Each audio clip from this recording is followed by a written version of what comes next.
আপনি কেন ষড়যন্ত্র করে ক্ষমতায় থাকতে চাইবেন?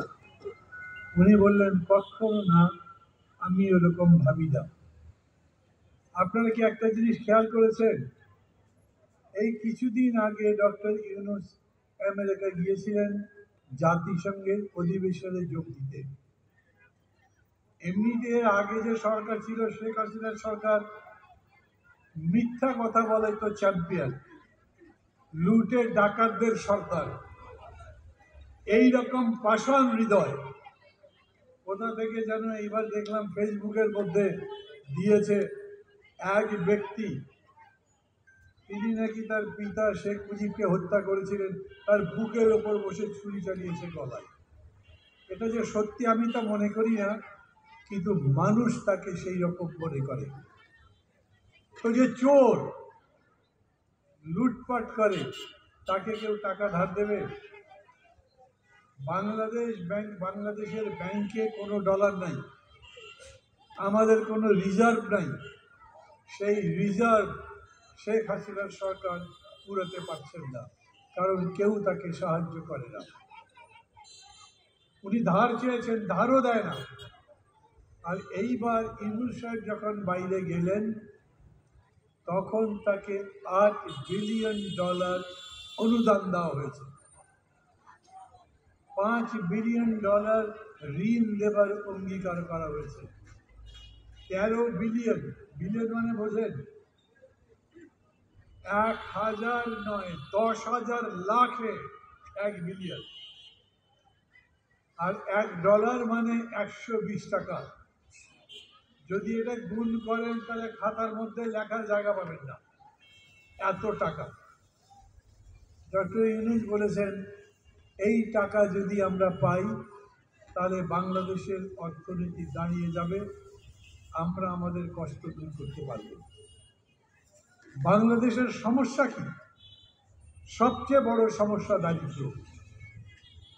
বাংলাদেশে এখন প্রায় 18 কোটি মানুষ। সেই 18 কোটি মানুষের মধ্যে 9 কোটি মানুষ দরিদ্র, 6 কোটি মানুষ খুবই দরিদ্র, যাদের কোনো ইনকামই নেই। পৃথিবীতে অনেক দেশ আছে যাদের জনসংখ্যা 6 কোটি না, আর আমাদের 6 কোটি মানুষ দরিদ্র, মানে কোনো ইনকামই নাই। একটু আগে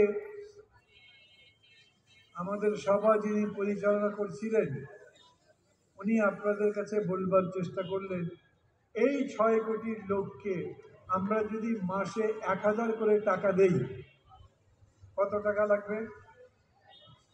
সোজা হিসাব, 6 কোটি, 12 মাসে কত লাগবে? 72,000 কোটি। আমাদের বাজেট হলো 8 লক্ষ কোটি টাকা। আমরা 72,000 কোটি টাকা এই দরিদ্র মানুষকে দিতে পারবো না? আপনারা কি বলেন? 8 লক্ষ কোটি টাকা যা দেশের উন্নয়নের জন্য খরচ করা হবে, তার মধ্যে থেকে 72,000 কোটি, মানে 1 লক্ষ কোটি টাকারও কম, যার কোনো ইনকাম নাই, তাকে দিয়ে দেব। পারবো? আপনারা বলেন, পারবো দিতে? মানে আমি ক্ষমতায় নেই দেখে ভরসা পাচ্ছেন না আমার উপর? আমি বলছি, যদি ক্ষমতায় যাই তাহলে দিয়ে দেব।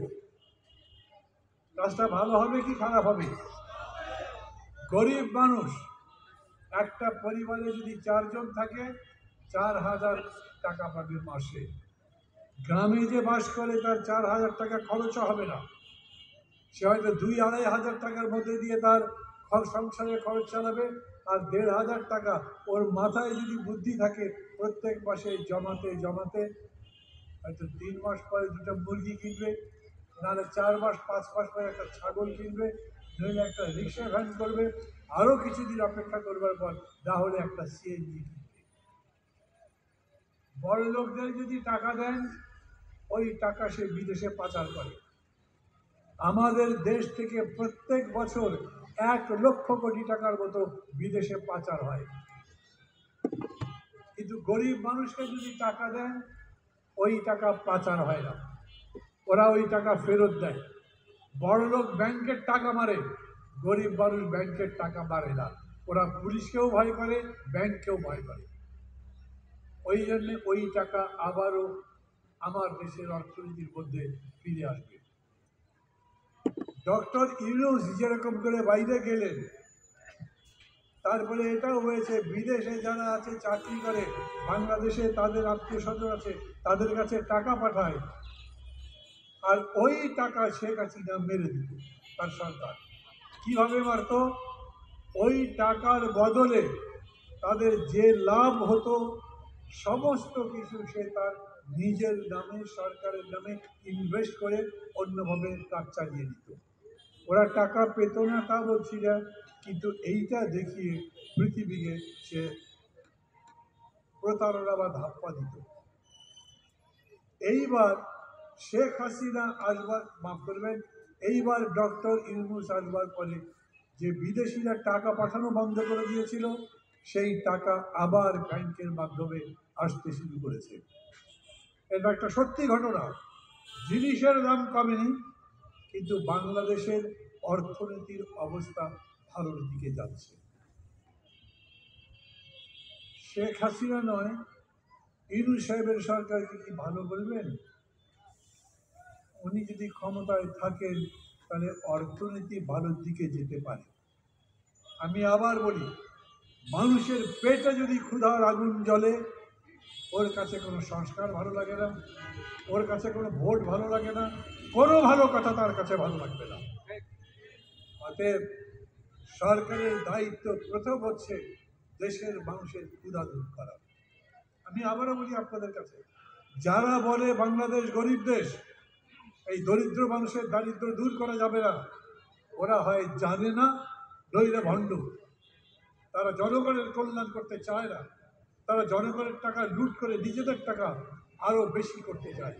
না হলে এই মানুষগুলোর দারিদ্র দূর করা সম্ভব। পৃথিবীতে অতীতকালে বহু দরিদ্র দেশ, এই ধরেন এখন চায়নার কথা যদি বলেন, চায়না এখন পৃথিবীতে অনেকে বলে আমেরিকার চাইতে ধনী দেশ। বিতর্ক করবো না আমি।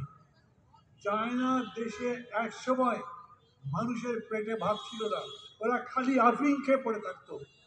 সেই দেশ এখন কোথায় গেছে? আমাদের থেকে বেশি দূরে নয়, ভুটান।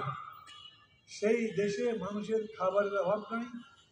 সেই দেশে হিসাব করে, তাদের একটা মন্ত্রণালয় আছে, সেই মন্ত্রণালয়ের নাম হচ্ছে খুশির মন্ত্রণালয়, ইংরেজি হচ্ছে মিনিস্ট্রি অফ হ্যাপিনেস। মানুষ কি সুখে আছে? সুখী মানুষ খুশি নাকি কষ্টে আছে? যা পরিমাপ হয় যদি দেখে মানুষের দুঃখ বেশি, তাহলে সেই দুঃখ দূর করবার জন্য সেই মন্ত্রণালয়ের উপর বিশেষ দায়িত্ব আছে। আমাদের ঢাকা মহানগরের যে বাতাস, এই বাতাসের শ্বাস নিলে অসুখ হয়। ভুটান নিয়ম করেছে তাদের বাতাস যেন কোনোভাবে দূষিত হতে না পারে। তারা যে পানি পান করে সেই পানিগুলো বিশুদ্ধ। আমাদের যেরকম কিনে কিনে পানি খেতে হয়, ওদের দেশে কিনে পানি খেতে হয় না। ভুটান যদি পারে তাহলে বাংলাদেশ পারবে না কেন? এই 53-54 বছরে বাংলাদেশের জনগণের কল্যাণের জন্য যারা যারা দেশ শাসন করেছে, তারা এমন কোনো কাজ করেনি। এই জন্যই মানুষ খেপেছে। এই যে জুলাই আগস্টে এইখানে এই ভাটারা থেকে একেবারে ওই রামপুরা পর্যন্ত, না আরো বেশি দূরে যান,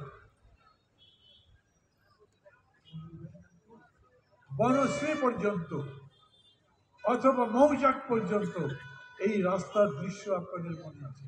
মানুষ জানের পরোয়া করে না। দেখা যাচ্ছে সামনে বিজিবি, আর্মি, পুলিশ যখন তখন গুলি করে মারতে পারে, কিন্তু মানুষ জীবনের পরোয়া করেনি। কখন মানুষ জীবনের প্রতি বাঁধা ছেড়ে দিয়ে রাস্তায় নামে? যখন থেকে তার বাঁচা মরার সমান, যখন দেখে এরকম করে বাঁচার চাইতে মারা ভালো, যখন মনে হয় এইভাবে বাঁচার চাইতে আমি জীবন দিয়ে আরো সুন্দর একটা জীবন কিনব, তখনই সে এইভাবে রাস্তায় নামে। আপনারা হয়তো জানেন, শেখ হাসিনা কি ক্ষমতা ছেড়ে দেওয়ার মানুষ ছিলেন? শেখ হাসিনার মতো লোভী নীচ মানুষ খুব কম। যখন সারা দেশব্যাপী এত বড় বিক্ষোভ চলছে, মাঝে মাঝে পুলিশ সেখানে গুলি করে মানুষ মারে, তারপরেও আন্দোলন বন্ধ হচ্ছে না, তখন তিনি সেনাবাহিনী প্রধানকে বলেছিলেন, চালাও গুলি, চালাতে থাকো, কিন্তু আমি ক্ষমতায় থাকতে চাই। সেই সময় সেনাবাহিনী প্রধান বললেন, ম্যাডাম, এইভাবে মানুষকে গুলি করে হত্যা করে আন্দোলন বন্ধ করা যাবে না। ওরা একটা মরে তো আর একটা দাঁড়ায়, একটা মরে তো আর একটা জীবন পায়, একটা মরে তো আর একটা জীবিত হয়। কতগুলো মানুষ আছে।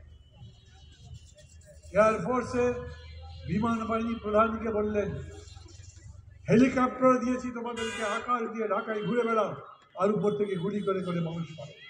হেলিকপ্টার থেকে গুলি করে মানুষ মেরেছে না, কিন্তু বিমান বাহিনী প্রধান বলেছেন, আমরা তো মারছি, কিন্তু মানুষ তো পারে না। মানুষ একটা জায়গায় 10টা জড়ো হয়। শেখ হাসিনাকে শেষ পর্যন্ত তারা বলেছেন, যদি বাঁচতে চান তাহলে জান নিয়ে পালিয়ে যান। মাত্র 1 সপ্তাহ আগে বলেছিল শেখ হাসিনা পালায় না, দেখা গেল শেখ হাসিনা এত জোরে পালাচ্ছে যে ওর ছায়াও দেখা যাচ্ছে। এই শেখ হাসিনা জনগণের জন্য কল্যাণ করতে চাইনি। শেখ